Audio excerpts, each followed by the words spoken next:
1988 লেখা আমার একটা কবিতা, সেই কবিতাটা আজকেও বড় প্রাসঙ্গিক।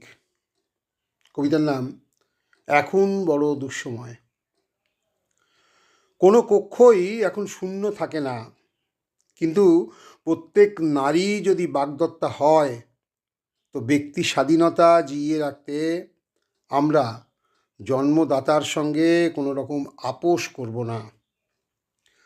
জমাট বাঁধা প্রণয় এখন গরল হয়ে গড়িয়ে পড়ছে নিচে, আরও নিচে।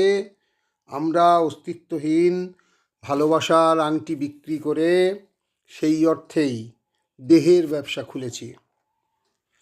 এখন বড় দুঃসময় রাধানাথ। প্রতিটি প্রান্তর থেকে ভেসে আসছে বিচ্ছিন্ন উগ্রতার দাবি, কফিনবন্দি বিশ্বাস অনিবার্যভাবে ফুলের সৌন্দর্য হরণ করছে ক্রমশ। নমস্কার।